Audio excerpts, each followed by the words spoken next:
Shalom amigos, qué bueno que estamos juntos de nuevo para seguir aprendiendo de las enseñanzas de la Kabbalah. Le damos las gracias al Boré Olam porque nos permite este privilegio enorme de poder seguir aprendiendo de su maravillosa Torá. Recuerda, cada día ha sido hecho especialmente para ti. Aprovéchalo. Comenzamos. Las posibilidades limitadas frente a la imposibilidad. Si buscamos un atajo a esta imposibilidad luriana, nos podemos hacer otra serie de preguntas. Si Dios es el Ein Sof y el Ein Sof se reveló a través de la historia, si Dios en esencia es incomprensible e indescifrable, y lo único que podemos hacer es conocer sus manifestaciones, que son sus revelaciones, nos podemos formular los siguientes interrogantes. ¿No hay algo de Dios en sus manifestaciones? ¿No existe en las manifestaciones de Dios algo de su esencia?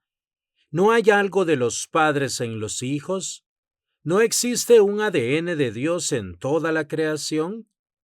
¿No podemos conocer algo del Ein Sof en lo finito? ¿No es lo finito imagen y semejanza del Ein Sof? Entonces, ¿nosotros no somos acaso partes de Dios en la finitud? Así llegamos a una conclusión importante.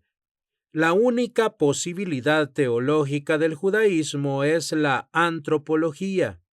Es por ese mismo motivo que durante el siglo XX apareció un movimiento de psicoanalización de la Cábala.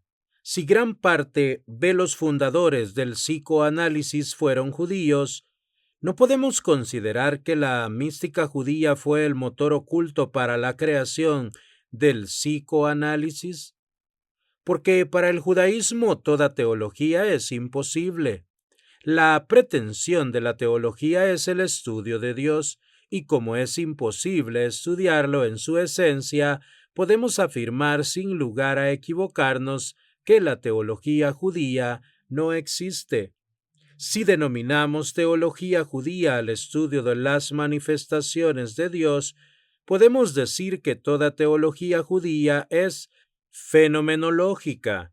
En cambio, si decimos que la teología judía es el estudio de Dios en su esencia, debemos decir que no existe una teología judía en la medida que el judaísmo ha renunciado al estudio del Ein Sof por su imposibilidad absoluta.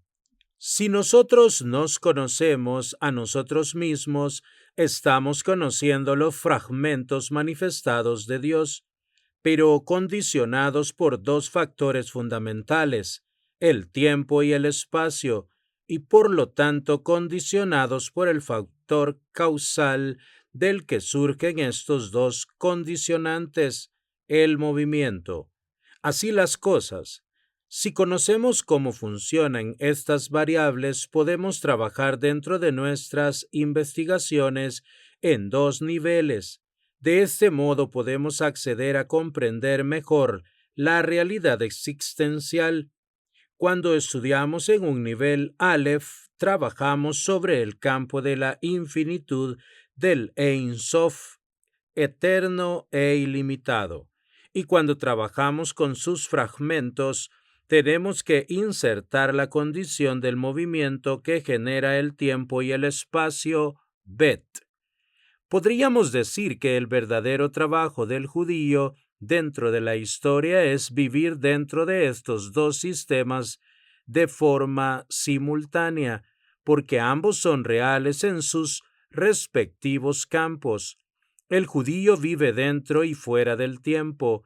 Vive dentro del tiempo por el mundo de las fragmentaciones que son temporales, existiendo dentro del espacio, y vive fuera del tiempo porque se conecta con la conciencia de eternidad del Ein Sof, desde donde puede percibir la totalidad, a pesar de su existencia fragmentada. Quizás por esta perspectiva de vivir fuera del tiempo es que el trabajo del historiador fue poco atractivo para los judíos a través de la historia. La cronología histórica del judaísmo fue interpretada por los exégetas como una pedagogía eterna en tiempo siempre presente. La Pascua hebrea no representa estrictamente la salida del pueblo de Israel de Egipto, sino el valor de la libertad a través de todos los tiempos. La interpretación del judaísmo eterniza una situación histórica y, en consecuencia, la cronología se torna irrelevante, porque lo importante es el valor intrínseco del acontecimiento. Al elaborar el concepto de Dios, el judaísmo comenzó a trabajar sobre el nivel Aleph, y como la historia se desarrollaba mientras tanto fragmentariamente, el judaísmo trabajaba dentro del nivel de Bet. Ahora bien, cuando el Ein Sof se reveló en la historia con su primer acto de creación, el judaísmo combinó ambos sistemas, ya que por su parte sostenía la eternidad sustancial del Ein Sof, y por la otra, y al mismo tiempo, el Ein Sof intervenía dentro de la historia fragmentaria que él mismo había creado, porque no existe historia sin tiempo ni sin espacio. Antes de la creación de la no existencia del vacío, solamente existía el mundo de la Aleph, el único universo real.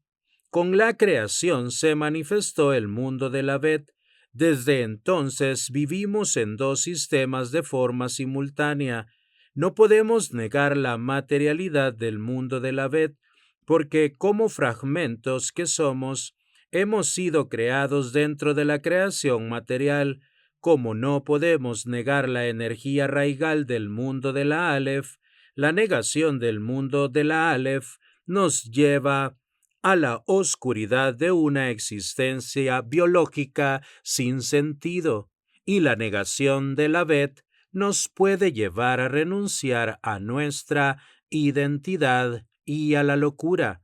Por ese motivo, la locura puede provenir de renunciar a cualquiera de los dos niveles en los que hemos sido creados.